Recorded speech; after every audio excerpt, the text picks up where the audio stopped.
এই সময়ে আমাদের বাতাসে আর্দ্রতার পরিমাণ থাকে 65% থেকে 70%, যা কিনা ভ্যাপসা গরমের একটা অনুভূতি আমাদের দেয়।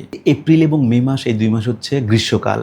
বাংলাদেশের মধ্যে এপ্রিল মাসে সবচেয়ে বেশি গরম পড়লেও যদি শুধু কক্সবাজার এলাকাটা ধরেন, সেক্ষেত্রে মে মাস আমাদের জন্য তাপমাত্রা এই সময় বেশি থাকে। এপ্রিলের চেয়েও মে মাসে আমাদের কক্সবাজারবাসীর জন্য তাপমাত্রা বেশি, এবং একই সাথে এই মাসে আর্দ্রতার পরিমাণটাও বেড়ে যায়। বাতাসে জলীয় বাষ্পের পরিমাণটা বেড়ে যাওয়ার কারণে গরমের অনুভূতিটা আরও বেশি হয়। যেমন গত কয়েকদিন ধরে আমরা তাপমাত্রা 34.4, 34.8 এবং গতকালকে আমরা 35.2 তাপমাত্রা পেয়েছিলাম, এবং আজকে 12টার মধ্যেই আমরা ইতিমধ্যে 34.6 অলরেডি আমরা পেয়েছি। তো এটা আজকে দেখা যাবে গতকালকের চেয়েও তাপমাত্রা বেশি হবে, এবং একই সাথে এই সময়ে আমাদের বাতাসে আর্দ্রতার পরিমাণ থাকে 65% থেকে 70%, যা কিনা ভ্যাপসা গরমের একটা অনুভূতি আমাদের দেয়।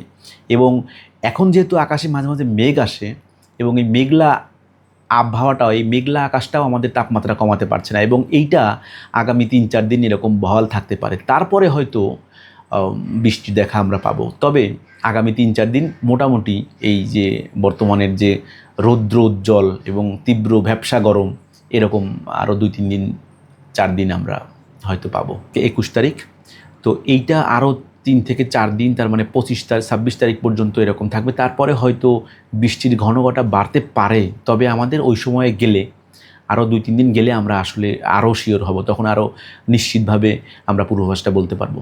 এখন 12টা বাজে, এখনই আমরা 34.6 পেয়েছি। গতকালকে ম্যাক্সিমাম ছিল 35.2, আজকে এখন 12টার মধ্যেই আমরা 34.6 পেয়েছি। তো আমরা আশা করতেছি গতকালকের চেয়েও তাপমাত্রা আজকে বেশি হবে। যদি আর্দ্রতা বাড়ে, যে তাপমাত্রা আছে সেই তাপমাত্রার সাথে আর্দ্রতা বেশি হলে তখন দেখা যায় যে ভ্যাপসা গরম হয়। আর যদি শুধু তাপমাত্রা বেশি আর্দ্রতা কম, তখন সেটা মরু এলাকার যে গরম, মানে আর্দ্রতা থাকে না, গাটা ঘামায় না, তেমন একটা ঘামাইলে শুকিয়ে যায় কিন্তু গরম থাকে। আর আর্দ্রতা বেশি থাকলে গাটা ঘামায় গেলে সেটা আর শুকায় না, তখন সেটাকে আমরা ভ্যাপসা গরম বলি আর কি, হট অ্যান্ড হিউমিড ডে যেটাকে বলে। সমুদ্রের গর্জনে ভিন্ন স্বাদের সামুদ্রিক খাবারের ভরপুর আয়োজন উপভোগ করতে আজই চলে আসুন প্যাসিফিক বিচ লাউঞ্জ ক্যাফে কক্সবাজারে।